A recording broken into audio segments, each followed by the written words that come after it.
여러분, 오늘 아침에 눈 딱 떴을 때 기분이 좀 어떠셨나요? 음, 아마 다들 깜짝 놀라면서 일어나셨을 겁니다. 맞아요. 평소처럼 스마트폰 딱 집어들고 뉴스를 켰는데, 아니, 국제유가가 하루아침에 막 10%나 치솟았다는 새빨간 헤드라인이 화면을 꽉 채우고 있었잖아요. 네, 저도 보자마자 바로 시장 지표부터 확인하게 되더라고요. 그니까요. 잠이 확 깨면서 내 주식 계좌는 무사한가 하고 증권 앱부터 부랴부랴 열어보셨을 겁니다.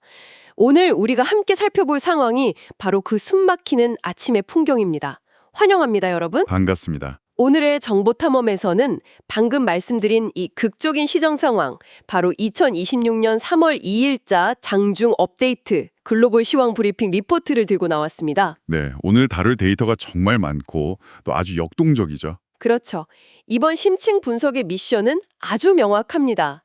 단순히 나스닥이 몇 퍼센트 내렸습니다. 환율이 올랐습니다. 이런 앵무새 같은 뉴스 전달이 아니에요. 수치 이면에 있는 흐름을 읽어내야 하니까요. 네, 이 복잡하게 얽혀있는 숫자와 공포 섞인 헤드라인들이 도대체 우리의 지갑 그리고 여러분의 다음 달 투자 전략에 어떤 진짜 의미를 갖는지 그 속을 파헤쳐 보는 겁니다.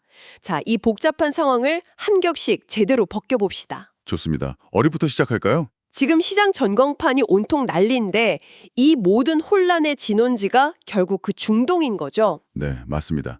지금 글로벌 금융시장을 덮친 가장 거대한 파도는 단연 지정학적 리스크입니다.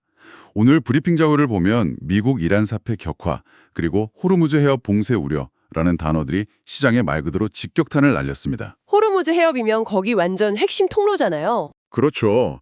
전 세계 원유 물동량의 가장 중요한 혈관 같은 곳이죠. 여기가 막힐지도 모른다는 공포, 거기에 오펙의 감산 연장 기대감까지 톱니바퀴처럼 확 맞물리면서 원유 가격이 미친 듯이 뛰었습니다. 숫자가 엄청나던데요? 구체적으로 WTI, 즉 서부 텍사스산 원유 가격을 보면 배럴당 69.89달러를 기록했습니다. 69.89달러요. 이게 하루 만에 대체 얼마나 오른 건가요? 단숨에 2.62달러가 뛰었습니다. 와, 비율로 따지면 약 10% 가까이 폭등한 수치죠. 국제유가처럼 엄청 무거운 자산이 하루에 10% 움직였다는 건 진짜 말이 안 되는 거 아닌가요? 그만큼 시장 참여자들이 느끼는 공포의 크기가 거대하다는 뜻입니다. 뉴스 헤드라인만 봐도 이란발 국제유가 100달러 공포 막 이런 무시무시한 말들이 쏟아지고 있던데 보통 시장이 이렇게 겁을 먹으면 투자자들은 돈을 다 빼서 안전한 곳에 숨겨두려고 하지 않나요? 금고에 금괴를 쌓아둔다거나 하는 식으로요. 본능적으로 현금이나 금 같은 전통적인 안전자산으로 돈이 몰려갑니다. 여기서 흥미로운 점은 지금 시장에서 돈이 피난을 가는 양상이 과거랑은 완전히 다르다는 겁니다. 완전히 다르다고요? 네, 전통적 안전자산하고 아주 새로운 신흥자산이 동시에 그것도 완벽하게 똑같은 가격대에서 만나고 있거든요. 똑같은 가격대요? 그게 어떤 자산들이죠? 일단 위기 상황이니까 당연히 금으로 돈이 몰렸습니다. 금값은 18달러가 상승해서 정확히 10만 3천 달러를 기록했어요. 네, 금이 오르는 건 교과서적인 흐름이죠. 그렇죠. 근데 놀랍게도 평소 같으면 가장 먼저 팔아치워야 할 대표적인 위험 자산인 비트코인이 무려 1240달러나 급등했습니다. 1240달러요? 네. 그래서 비트코인과 겨우여봐 하려였느냐. 금과 똑같은 10만 3천 달러에 나란히 안착을 했습니다. 아니 잠깐만요. 중동에서 전쟁 날지도 모른다고 유가가 10% 뛰는 마당에 가장 변동성이 크다는 비트코인이 금이랑 같이 올랐다고요? 네. 이거 상식적으로 약간 앞뒤가 안 맞는 것 같은데요? 표면적으로는 모순처럼 보이죠. 하지만 그 이면에는 ETF라는 새로운 파이프라인이 있습니다. 아, 비트코인 현물 ETF요? 맞습니다. 거기를 통해서 기관 투자자들의 거대한 자금이 쉼없이 쏟아져 들어오고 있거든요. 아, 제도가 뒷받침을 해주고 있다는 거군요. 바로 그겁니다.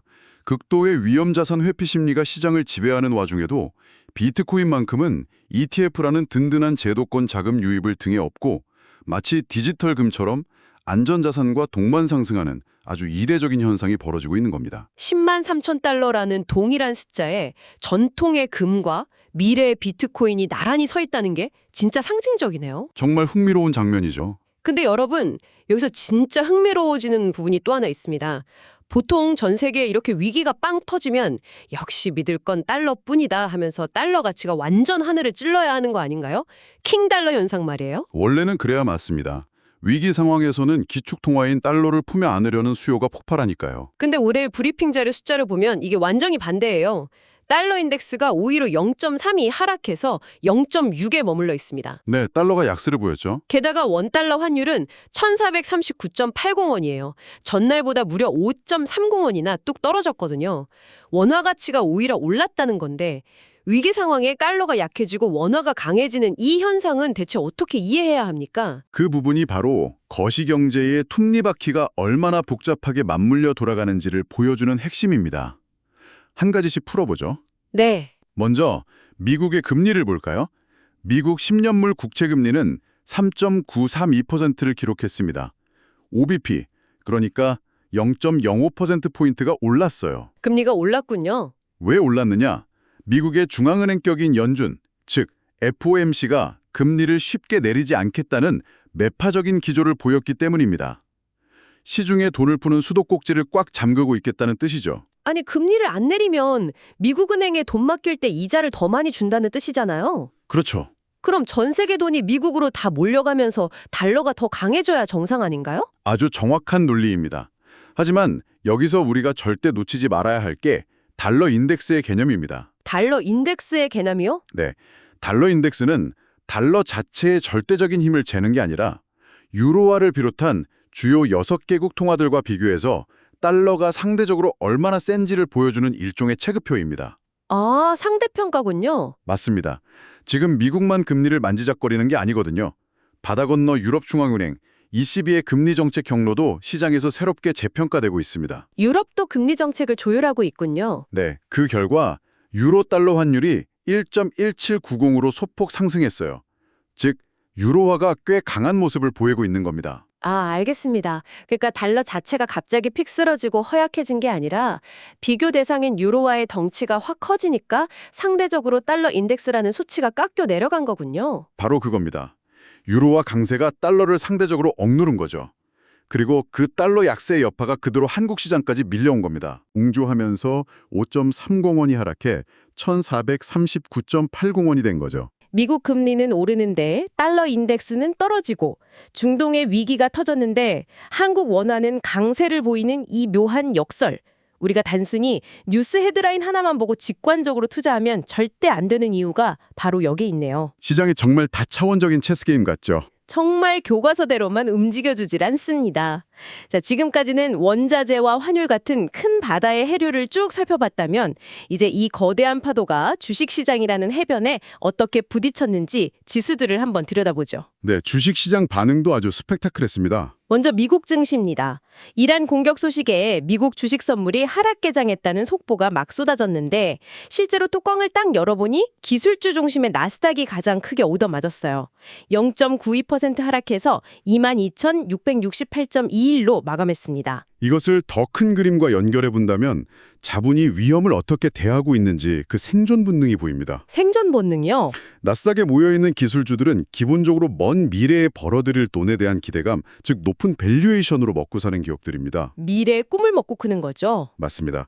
그런데 당장 중동에서 포탄이 날아다니고 유가가 뛰어서 물가가 오를 것 같으니까 이 미래의 꿈부터 가장 먼저 내다 파는 겁니다. 리스크를 일단 줄이는 거죠. 아, 미래의 꿈을 팔았다면 그 돈을 쥐고 어디 현실적이고 아주 안전한 곳으로 도망갔다는 건데 놀랍게도 미국의 전통적인 우량주들이 쫙 모인 다우존스와 대형주 위주의 S&P 500은 끄떡없었습니다. 네, 아주 견고하게 버텼죠. S&P 500은 6,980.86, 다우존스는 49,253.57, 둘 다 기가 막히게 0.00% 정확히 보합세를 딱 지켜냈단 말이죠. 기술주에서 빠져나온 돈이 증시를 아예 다 떠나버린 게 아니라 증시 내부의 다른 섹터로 피심을 한 겁니다.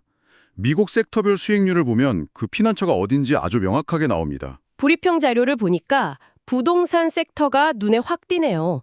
무려 7.42%나 폭등을 했습니다. 그리고 유가가 뛰었으니 당연히 에너지 섹터도 2.00% 올랐고요.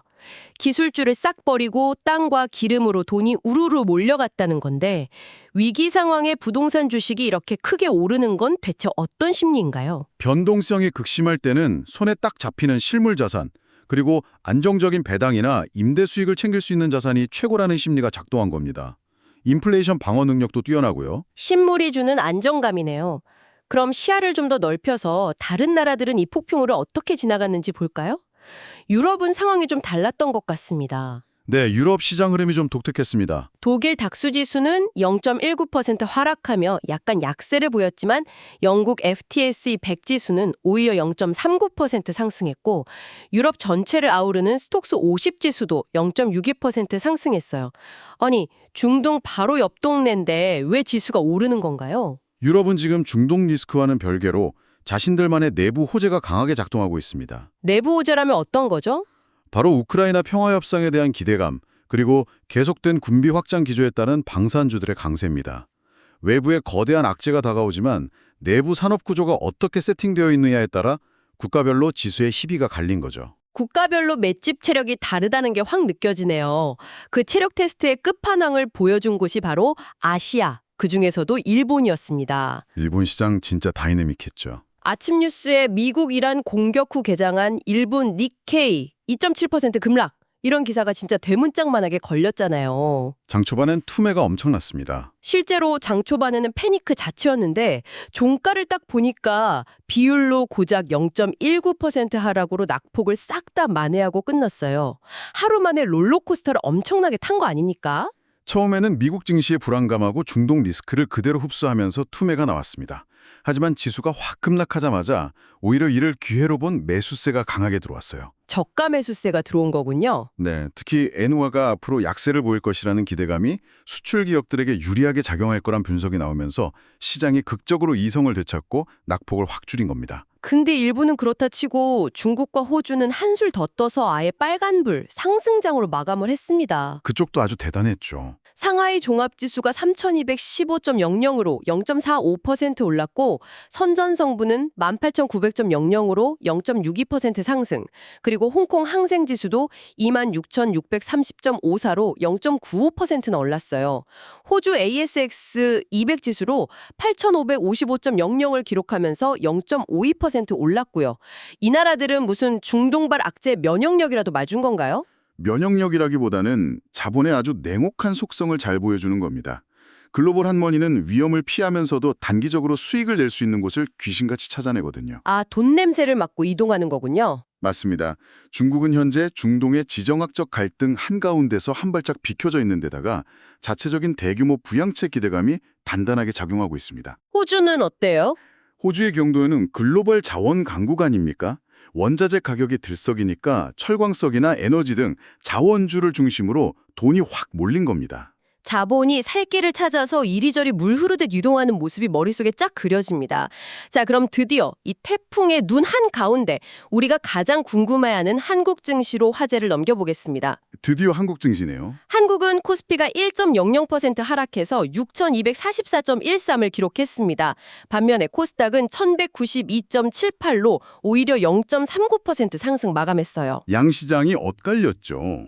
지수 자체도 이렇게 엇갈렸지만 제가 오늘 브리핑 자료에서 제일 크게 놀란 건 지수가 아니라 바로 거래대금입니다. 네, 저도 그 데이트 보고 정말 놀랐습니다. 2월 코스피 일평균 거래대금이 사상 처음으로 30조 원을 돌파했다는 엄청난 수치가 나왔죠. 맞아요. 이 30조 원이라는 게 진짜 어마어마한 돈이잖아요.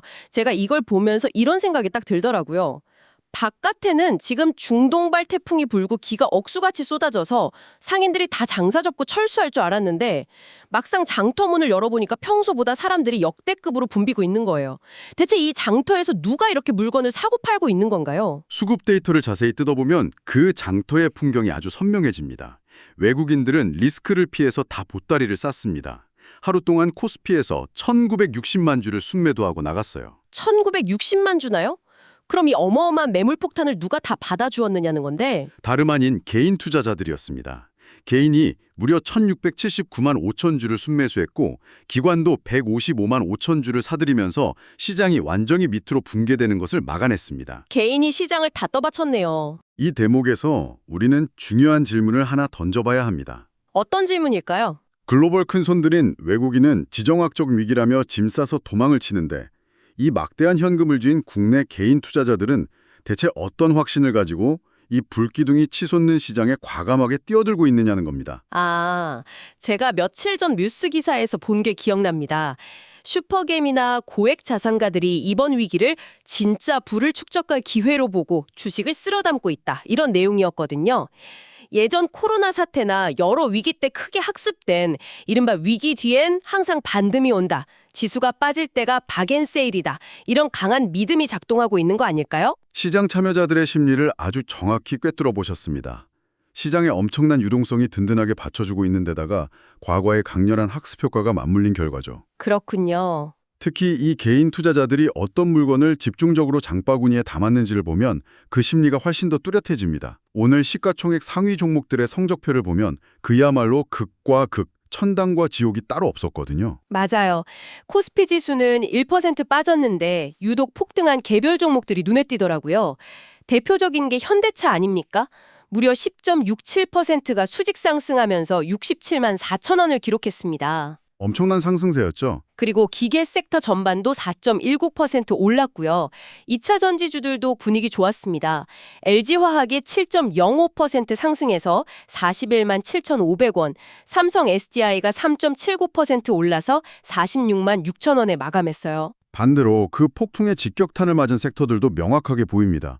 국제유가가 폭등하니까 에너지 수입 비용 부담이 확 커져버린 전기가스업 섹터는 하루 만에 6.79%나 폭락했습니다. 한국전력 같은 곳들이 힘들었겠네요. 네. 그리고 증시 대장주 역할을 든든하게 하던 반도체 투톱도 큰 타격을 입었죠. 시총 2위인 SK하이닉스가 3.46% 하락하면서 1,610만 원으로 털썩 주저앉았고 대장주 삼성전자 역시 0.69% 하락한 11만 6,500원으로 장을 마감했습니다. 유가가 막 오르니 전기가스 기업들이 타격받는 건 당연한 이치고 결국 외국인들이 막 쏟아낸 반도체 주식의 빈자리를 개인들이 자동차와 2차 전지 주식들의 멱살을 잡고 확 끌어올리면서 코스피 지수가 그나마 마이너스 1% 하락선에서 방어가 됐다는 거네요. 정확한 요약입니다. 돈의 이동이 정말 다이나믹합니다. 자, 이렇게 해서 전 세계 증시 흐름부터 한국 증시 내부의 치열한 전투까지 오늘 하루의 수치들을 쭉 훑어봤습니다. 자, 그래서 이 모든 복잡한 상황들이 결국 청취자 여러분에게 무슨 의미일까요? 당장 이번 주에 우리는 어떤 이벤트에 집중하면서 다음 스텝을 밟아야 할까요? 그 해답을 찾기 위해선 당장 이번 주, 즉 3월 2일부터 6일까지 쏟아지는 캘린더상의 주요 경제 지표들에 딱 주목해야 합니다. 이번 주는 시장의 큰 방향성을 단번에 결정지을 굵직한 발표들이 줄줄이 대기하고 있거든요. 이번 주 캘린더가 꽉 차 있군요. 먼저 수요일인 3월 4일에는 한국의 1월 소매 판매 지표가 나옵니다. 우리 국민들의 소비 여력이 아직 얼마나 살아있는지, 내수 경기의 기초 체력을 여기서 확인할 수 있죠. 내수 경기가 버텨줘야 할 텐데요. 그리고 목요일인 3월 5일로 넘어가면 미국에서 신규 실업수당 청구 건수와 함께 아주 흥미로운 대형 기업의 실적 발표가 기다리고 있습니다. 바로 코스트코입니다. 아, 코스트코요? 그 창고용 대형마트 코스트코 말이죠? 네, 맞습니다. 야, 이 코스트코 실적이 단순히 기업 하나가 돈을 얼마나 잘 벌었냐를 넘어서 전 세계 중산층 소비자들의 장바구니 경제, 즉 체감 경기가 지금 어떤 상태인지를 가장 날것으로 보여주는 리얼한 지표가 되겠네요. 정확합니다. 사람들의 지갑이 진짜 얇아졌는지, 인플레이션의 압박을 피부로 얼마나 느끼고 있는지를 낱낱이 보여주는 리트머스 시험지 역할을 할 겁니다. 기대가 되네요. 금요일도 중요한 날이죠? 네, 이번 주 대망의 하이라이트는 금요일인 3월 6일입니다. 한국의 2월 소비자 물가지수 CPI가 발표되는데 현재 전년동을 대비 2.1% 상승할 것으로 예측되고 있습니다. 물가가 다시 슬금슬금 고개를 드는지 확실하게 점검해야 합니다. 미국 쪽 지표도 금요일에 나오잖아요. 네, 같은 날 밤 미국에서는 2월 비농업 고용지수와 실업률이 발표되는데 현재 실업률 예측치가 4.3%입니다. 금요일 뺨에 나오는 미국의 고용과 실업률 지표, 이게 왜 그렇게 중요한 지표인가요? 중앙은행이 금리의 방향타를 결정할 때 가장 뚫어지게 보는 두 가지 성적표가 바로 물가와 고용이기 때문입니다. 아, 양대 축이군요. 네, 물가가 어느 정도 잡히고 고용이 좀 식어서 진정이 돼야 금리를 내릴 명분이 생기는데 만약 고용이 여전히 너무 펄펄 끓고 뜨겁다면 앞서 말씀드린 연준의 매파적 기조가 예상보다 훨씬 더 길어질 수밖에 없습니다. 고용이 너무 좋아도 금리를 못 내리니까 악재가 되는 거네요. 그렇습니다. 결론적으로 지금 시장은 중동발 지정학적 리스크로 인해 한치 앞을 내다보기 힘든 극심한 변동성 장세입니다. 이런 시기에는 바닥이라고 무턱대고 공격적인 베팅을 하기보다는 변동성을 묵묵히 견딜 수 있는 방어주 중심으로 포트포리오를 재조정하고 언제든 기회를 잡을 수 있게 현금 비중을 일정 부분 넉넉히 늘려두는 리스크 해지 전략이 무엇보다 필수적입니다. 네, 정말 중요한 조언입니다. 오늘의 심층 분석을 서서히 마무리해 볼 시간입니다. 길게 달려왔지만 한마디로 핵심을 요약하자면 이렇습니다. 지금 글로벌 시장은 기업이 돈을 얼마나 잘 버느냐 하는 펀더멘털보다는 중동에서 날아오는 지정학적 리스크라는 거대한 파도가 모든 이슈를 집어삼키고 있는 형국입니다. 안전한 피난처를 찾아서 돈이 숨가쁘게 움직이고 있고 한국의 투자자들은 그 거친 파도 한가운데서 오히려 30조 원이라는 막대한 자금을 굴리며 역으로 기회를 찾고 있죠. 이 시점에서 여러분이 방송을 끄고 일상으로 돌아가실 때 꼭 스스로 깊게 생각해 보셨으면 하는 중요한 화두를 하나 던지고 싶습니다. 네. 앞서 이번 주 목요일에 코스트코 실적이 나오고 금요일엔 한미한국의 물가지표가 연달아 나온다고 말씀드렸잖아요. 만약 오늘 뉴스 헤드라인의 경고대로 국제유가가 정말 배럴당 $100를 돌파해버린다면 대체 어떤 일이 벌어질까요? $100 돌파요. 상상만 해도 끔찍한데요. 공장의 기계를 돌리고 트럭으로 물건을 배송하는 모든 생산과 물류 원가가 정말 걷잡을 수 없이 뜨게 됩니다. 와, 듣고 보니 그러네요. 저먼 중동 바다에서 일어난 무력 분쟁이나 유가 폭등이 그냥 텔레비전 뉴스 속 숫자가 아니라 결국 코스트코나 우리 동네 마트에서 파는 계란값, 우유값을 무섭게 올리는 진짜 원인이 되는 거잖아요. 기업들이 자신들의 손해를 메꾸기 위해서 그 원가 상승분을 우리 소비자 가격으로 넘기는 건 진짜 시간 문제니까요. 맞습니다. 그래서 꼭 던지고 싶은 질문이 이겁니다. 기업들은 이 막대한 비용 청구서를 과연 얼마나 빠르게 그리고 얼마나 큰 폭으로 우리 소비자들의 장바구니로 전가하게 될까요? 글로벌 자본시장의 모니터 위에서 번쩍이는 저 전쟁의 공포가 결국 돌고 돌아서 내일 우리가 당장 지불해야 할 점심값과 생활비를 올리고 우리의 평범한 일상적인 소비마저 얼어붙게 만드는 무서운 트리거가 되지는 않을까요? 우리 삶에 너무나도 직접적인 영향을 미치는 문제네요. 네. 이번 주 금요일에 쏟아질 물가와 고용 지표들을 그저 여의도 증권가 애널리스트들만 보는 딱딱한 통계 수치로 넘기지 마시고 바로 여러분 자신의 팍팍해질지 모를 지갑 그리고 장바구니 영수증과 직접 연결해서 곰곰이 지켜보시기 바랍니다. 네, 오늘 브리핑의 숫자들을 이렇게 하나하나 파헤치다 보니 결국 시장 전광판에서 숨가쁘게 반짝이는 빨간불과 파란불이 우리 일상생활의 신호등과 전혀 다를 바 없다는 생각이 아주 깊게 듭니다. 오늘 저희가 풀어드린 이 이야기들이 여러분이 이 험난한 안개 속 시장을 현명하게 항해하는데 작지만 든든한 나침반이 되었기를 바랍니다. 오늘의 정보탐험은 여기서 마치고요. 다음 심층 분석에서 또 다른 흥미롭고 유익한 자료들을 가득 안고 돌아오겠습니다. 여러분의 투자와 학습의 여정에 늘 깨어있는 시각이 함께하시길 진심으로 응원하겠습니다.